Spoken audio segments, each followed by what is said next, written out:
ಇವತ್ತು ಕೋರ್ಟ್ಗೆ ಹಾಜರುಪಡಿಸ್ತಾರೆ ನಟ ದರ್ಶನ್ ಅಂಡ್ ಗ್ಯಾಂಗ್ನ. ಇವತ್ತನೇ ಆರೋಪಿಗಳನ್ನ ಕೋರ್ಟಿಗೆ ಹಾಜರುಪಡಿಸಲಾಗುತ್ತೆ. ಮಧ್ಯಾಹ್ನದ ಸಂದರ್ಭದಲ್ಲಿ ಮಧ್ಯಾಹ್ನದ ವೇಳೆಗೆ ಕೋರ್ಟ್ ಮುಂದೆ ಇವರನ್ನ ಸಬ್ಮಿಟ್ ಮಾಡುವಂತ ಸಾಧ್ಯತೆಗಳಿದೆ. ಎಲ್ಲ ಮುಗಿದಿದೆ. ಎಲ್ಲರ ಹೇಳಿಕೆಗಳು, ವಿಚಾರಣೆ, ಸ್ಥಳ ಮಹಾಜರು, ಸ್ವಇಚ್ಛಾ ಹೇಳಿಕೆಗಳು ಎಲ್ಲವೂ ಕೂಡ ಮುಗಿದಿದೆ. ಹಾಗಾಗಿ ಇವತ್ತನೇ ಡಿ ಗ್ಯಾಂಗ್ ಜೈಲ್ ಸೇರುವಂತ ಎಲ್ಲ ಸಾಧ್ಯತೆಗಳು ನಿಚ್ಚಳವಾಗಿದೆ. ಇವತ್ತೇ ಆರೋಪಿಗಳನ್ನು ಕೋರ್ಟಿಗೆ ಸಬ್ಮಿಟ್ ಮಾಡ್ತಾರೆ. ಅದಾದಮೇಲೆ ಈ ಬಹಳಷ್ಟು ಸಂಗತಿಗಳು ಓಡಾಡ್ತಾ ಇವೆ. ಈ ಕೆಲ ಅಧಿಕಾರಿಗಳು ಮಾತಾಡಿದಂಥ ಮಾತುಗಳು ಕೂಡ ಅದು ಕೂಡ ಲೀಕ್ ಆಗಿದೆ. ಇವರು ಎಲ್ಲಿ ಹೋದರೂ ಕೂಡ ಇವರಿಗೆ ಬೇಲ್ ಸಿಗಲ್ಲ ಅನ್ನುವಂಥ ಮಾತನ್ನು ಒಬ್ಬ ಅಧಿಕಾರಿ ಹೇಳಿದ್ದಾರೆ. ಎಲ್ಲಿ ಹೋದರೂ ಕೂಡ ಇವರಿಗೆ ಸುಪ್ರೀಂ ಕೋರ್ಟ್ ತನಕ ಹೋದರೂ ಕೂಡ ಇವ್ರಿಗೆ ಬೇಲ್ ಸಿಗಲ್ಲ ಅಂತ. ಅಂದರೆ ನನಗನ್ಸುತ್ತೆ ಕನಿಷ್ಠ ಪಕ್ಷ 3 ತಿಂಗಳು ಜೈಲಲ್ಲಿ ಕೊಳೆಯಬೇಕು. ಕನಿಷ್ಠ ಪಕ್ಷ ನಾನು ಹೇಳ್ತಿರೋದು. ಗತಿ ಏನಾಗಬೇಕು? ಸರಣ್ಯ ಶೇಂಗಾ ಬೆಳೆದು ರೈತೋದ್ಯಮಿಯಾಗಿ ವರ್ಷಕ್ಕೆ 30 ಲಕ್ಷ ಗಳಿಸ್ತಿದ್ದಾರೆ. ನೀವು ಕೂಡ ಅವರಿಂದ ಕಲಿಬೇಕಾ? ಅವ್ರ ಜೊತೆ ವಿಡಿಯೋ ಕಾಲ್ನಲ್ಲಿ ಮಾತಾಡಬೇಕಾ? ಈಗಲೇ ಫ್ರೀಡಮ್ ಆ್ಯಪ್ ಡೌನ್ಲೋಡ್ ಮಾಡಿ. ಇವ್ರ ಜೊತೆಗಿದ್ರಲ್ಲ ಇವರು ಈ ಪಟಾಲಂ, ಇವ್ರು ನಂಬದಂಥವ್ರು. ಇವರೇನು ಅಂತಂದರೆ ಇವರು ಬರೀ ಏನು ಅಂದರೆ ಇವರು ಡಿ ಬಾಸಿಗೆ ಮಾತ್ರ ನಿಷ್ಠರಾಗ್ಬಿಟ್ರು. ಇವರು ಲೆಕ್ಕದಲ್ಲಿ ಡಿ ಬಾಸ್ಗೆ ನಿಷ್ಠರು, ಮನೆಗೆ ಅನಿಷ್ಠರು ಇವರು ಹುಡುಗರುಗಳು. ಬರೀ ಕಿರಣ್ ನಮ್ಮ ಜೊತೆಗೆ ನೇರ ಸಂಪರ್ಕದಲ್ಲಿದ್ದಾರೆ. ಕಿರಣ್ ಅವ್ರ ಜೊತೆ ನಾನು ಸಾಕಷ್ಟು ಸಂಗತಿಗಳನ್ನು ಮಾತಾಡ್ತೀನಿ. ಆದರೆ ಅದಕ್ಕಿಂತ ಮೊದಲು ಮನೆಯವರ ಸ್ಥಿತಿಗತಿಗಳು ಯಾವ ರೀತಿ ಇದೆ ಈ ಪಟಾಲಂನ ವಿವರಗಳನ್ನು ನಾವು ಕೊಡ್ತಾ ಇದ್ದೀವಿ. ಹೇಗಿದ್ದಾರೆ ಇವರು? ಬಾಸ್ಗೆ ಉಪಕಾರಿ, ಮನೆಗೆ ಮಾರಿಗಳಿವರು. ಬಾಸ್ ಅಂದ್ಕೊಂಡು ಇವರು ಕೊಲೆ ಕೇಸಲ್ಲಿ ಈಗ ಲಾಕ್.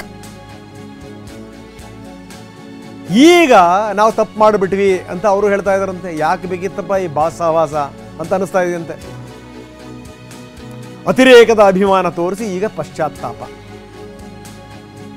ಯಾಕಂದ್ರೆ ಪೊಲೀಸರು ಚಳಿ ಬಿಡಿಸ್ಬಿಟ್ಟಿದ್ದಾರೆ. ಮೊನ್ನೆ ಕರ್ಕೊಂಬರ್ಬೇಕಾದ್ರೆ ನೋಡೋದ ಕುಂಟುಕತೆ ಬರ್ತಾ ಇದ್ರು. ಒಬ್ಬನ್ನ ತಕ್ಷಣಕ್ಕೆ ಹಾಸ್ಪಿಟ್ಲಿಗೆ ಕರ್ಕೊಂಡೋಗಿ ಅವನಿಗೆ ಟ್ರೀಟ್ಮೆಂಟ್ ಕೊಡ್ಸ್ಕೊಂಡು ಕರ್ಕೊಂಬಂದ್ರು. ಅಷ್ಟರ ಮಟ್ಟಿಗೆ ಬೆಂಡೆತ್ತಿದ್ದಾರೆ.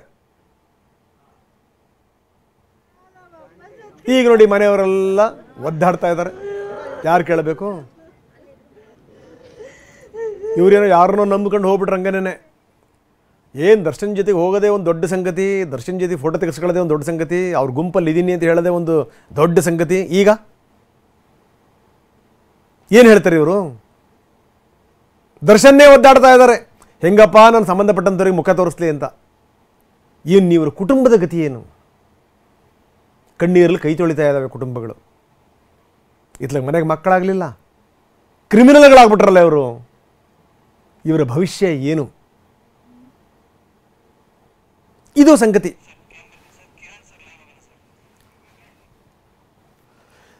ಬರೀ ನಮ್ಮ ಕ್ರೈಮ್ ಹೆಡ್ ಕಿರಣ್ ನಮ್ಮದೀಗ ನೇರ ಸಂಪರ್ಕದಲ್ಲಿದ್ದಾರೆ. ಕಿರಣ್ನ ನಾವೆಲ್ಲ ಸಂಗತಿಗಳನ್ನು ಕೂಡ ನಾವು ಹೇಳ್ತಾ ಇದ್ದೀವಿ. ಅಂದರೆ ಈಗ ಎಲ್ಲೋ ಒಂದು ಕಡೆಗೆ ಈ ಪಶ್ಚಾತ್ತಾಪ ಅನ್ನುವಂಥದ್ದು ಕಾಡ್ತಾ ಇದೆ ಅಂತ. ಅದರಲ್ಲೂ ಸ್ಥಳ ಮಹಾಜರಾದ ಮೇಲೆ ಸಂಬಂಧಪಟ್ಟಂಥ ಅಧಿಕಾರಿ ಎದುರುಗಡೆ ಹೇಳಿದ್ರಂತೆ, ತಪ್ಪು ಮಾಡಿಬಿಟ್ಟೆ ನಾನು ಅನ್ನುವಂಥ ಮಾತನ್ನು. ಈಗ ಪಶ್ಚಾತ್ತಾಪ ಬಂದ್ರೆ ಏನು ಪ್ರಯೋಜನ ಕಿರಣ್? ಈಗ ಆಗಿದ್ದಾಗ ಹೋಗ್ಬಿಟ್ಟಿದೆ, ನಡೆದು ಹೋಯ್ತು. ಈಗ ಏನು ಅಂದ್ರೆ ಏನೇ ಪಶ್ಚಾತ್ತಾಪ ಮಾಡಿದ್ರು ಕೂಡ ಆ ರೇಣುಕಾ ಸ್ವಾಮಿಯ ಮನೆಯಲ್ಲಿ ಬೆಳಕು ಕಾಣಲ್ಲ, ಅವ್ರ ಮನೇಲಿ ಕತ್ಲೇನೆ. ಇವು ನಮ್ದಂಥವ್ರು ಯಾರ್ಯಾರು ಈಗ ಜೈಲ್ ಕಂಬಿ ಎಣಿಸ್ತಾ ಇದ್ದಾರಲ್ಲ ಅವ್ರ ಮನೆಗಳು ಕೂಡ ಕತ್ಲೇನೆ. ಈಗ ಪಶ್ಚಾತ್ತಾಪ ಪಟ್ಟರೆ ಏನು ಬಂತು? ನಂಬರ್ 1 ಇವತ್ತು ಕೋರ್ಟಿಗೆ ಹಾಜರುಪಡಿಸುವಂಥ ಎಲ್ಲ ಸಾಧ್ಯತೆಗಳು ನಿಚ್ಚಳವಾಗಿದೆ. ನಂಬರ್ 2. ನಂಬರ್ 3 ನೋಡಿ, ಇವರು ಬಾಸ್ಗೆ ಇವರು ಭಾಳ ನಿಷ್ಠರು ಇವರು, ಆದರೆ ಮನೆಗೆ ಅನಿಷ್ಠರು. ಇಡೀ ಮನೆಯ ಕುಟುಂಬ ಅಂದರೆ ಮನೆಯ ಮೆಂಬರ್ಸ್ಗಳು ಕಣ್ಣೀರಲ್ಲಿ ಕೈ ತೊಳಿತಾ ಇದ್ದಾರೆ. ಏನು ಹೇಳ್ತೀರಿ ಕಿರಣ್? ರಂಗನಾಥ್, ಈಗಷ್ಟೇ ಒಂದಷ್ಟು ಮಾಹಿತಿಯನ್ನು ಸಿಕ್ಕಿರುವಂಥದ್ದು. ಮುಖ್ಯವಾಗಿ ನಾಳೆಗೆ ಅವರ ಪೊಲೀಸ್ ಕಸ್ಟಡಿ ಅಂತ್ಯವಾಗ್ತಾ ಇತ್ತು. ಆದರೆ ನಾಳೆ ಭಾನುವಾರ ಆಗಿರೋದ್ರಿಂದ ಕೋರ್ಟ್ಗಳು ಯಾವ ಕೂಡ ವರ್ಕ್ ಆಗ್ತಾ ಇದ್ದಿದ್ದು, ನ್ಯಾಯಾಧೀಶ ಮುಂದೆ ಪ್ರೊಡ್ಯೂಸ್ ಮಾಡಬೇಕಾಯ್ತು. ಅದಕ್ಕಿಂತ ಮುಖ್ಯವಾಗಿ ಇವತ್ತು ಓಪನ್ ಕೋರ್ಟ್ಗೆ ಪ್ರೊಡ್ಯೂಸ್ ಮಾಡಬೇಕು. ಆಮೇಲೆ ಜೊತೆಗೆ ಸಂಪೂರ್ಣವಾಗಿ ಏನು ಕಳೆದ 5 ದಿನಗಳಿಂದ ಅವರ ವಿಚಾರಣೆ ಇರ್ಬೋದು, ಅವರ ಹೇಳಿಕೆ ಇರ್ಬೋದು, ಸ್ಪಾಟ್ ಮಾಜರ್ ಇರ್ಬೋದು, ಪೊಲೀಸರ ದರ್ಶನ್ ಮತ್ತು ಆತನ ಟೀಮ್ನ ಏನು 13 ಜನದ ಏನು ಫಸ್ಟ್ ಅರೆಸ್ಟ್ ಆಗಿದ್ರು ಎಲ್ಲರದು ಕೂಡ ಆಲ್ಮೋಸ್ಟ್ ತನಿಖೆಯನ್ನು ಪೂರ್ಣಗೊಳಿಸಿದ್ದಾರೆ. ಹಾಗಾಗಿ ಮತ್ತೆ ಅವ್ರನ್ನ ಕಸ್ಟಡಿಗೆ ತಗೊಳ್ಳುವಂಥ ಚಾನ್ಸಸ್ ಕಮ್ಮಿ. ಹಾಗಾಗಿ ಅವರು ಮತ್ತೆ ಇವತ್ತು ಜೈಲಿಗೆ ಹೋಗಬೇಕಾಗುತ್ತೆ. ಇವತ್ತು ಸಂಜೆ ಅವ್ರನ್ನ ಪ್ರೊಡ್ಯೂಸ್ ಮಾಡಿದರೆ ಇವತ್ತು ಸುಮಾರು ಒಂದು 7-7:30 ಅಷ್ಟೊತ್ತಿಗೆ ಅವರು ಜೈಲಿಗೆ ಸೇರ್ಕೋಬೇಕಾಗುತ್ತೆ. ಇದು ಒಂದು ಕಡೆ. ಇನ್ನೊಂದು ಕಡೆ ಬೇಲ್ ಅಪ್ಲಿಕೇಶನ್ಸು ನಂತರ ಅಂದರೆ ಅವರ ನ್ಯಾಯಾಂಗ ಬಂಧನಕ್ಕೆ ಕೊಟ್ಟಾದ್ಮೇಲೆ ನಂತರ ಬೇಲ್ ಅಪ್ಲಿಕೇಶನ್ಸ್ ಬಹುಶಃ ಮಂಡೇನೋ ಅಥವಾ ಟ್ಯೂಸ್ಡೇನೋ ಮೂವ್ ಮಾಡ್ತಾರೆ. ಇದೆಲ್ಲವೂ ಕೂಡ. ಇನ್ನೊಂದು ಕಡೆ ಈಗ ಸಂಬಂಧಪಟ್ಟಂಗೆ ನೀವು ಹೇಳ್ತಾ ಇದ್ರಿ, ಇವತ್ತು ಕೂಡ ಒಬ್ಬ ಅಂದರೆ ಮೊಬೈಲ್ನ ಒಂದು ಏನು ಹೆಲ್ಪ್ ಮಾಡ್ತಾ ಇದೆ ಅಂದರೆ ಅದಕ್ಕೆ ಸಂಬಂಧಪಟ್ಟಂತೆ ಡಿಲೀಟ್ ಮಾಡೋಕ್ಕೆ ಎಲ್ಲವೂ ಕೂಡ ಅಂದರೆ ಹೇಗಿದೆ ಅಂದರೆ ರಂಗನಾಥ್ ಇಡೀ ಈ ಒಂದು ಡಿ ಬಾಸ್ ಅಂತಾನೆ ಅಥವಾ ಡಿ ಕಂಪ್ನಿ ಅಂತ ಏನು ಹೇಳ್ತಾರೆ ಒಂದು ಸಿಸ್ಟಮ್ಯಾಟಿಕ್ ಆಗಿ ವರ್ಕ್ ಮಾಡ್ತಾ ಇದೆ. ಇದೊಂದೇ ಪ್ರಕರಣ ಅಲ್ಲ, ಬಹುಶಃ ಸಾಕಷ್ಟು ನಮಗೂ ಕೂಡ ಸಾಕಷ್ಟು ಕಾಲ್ ಬಂತು.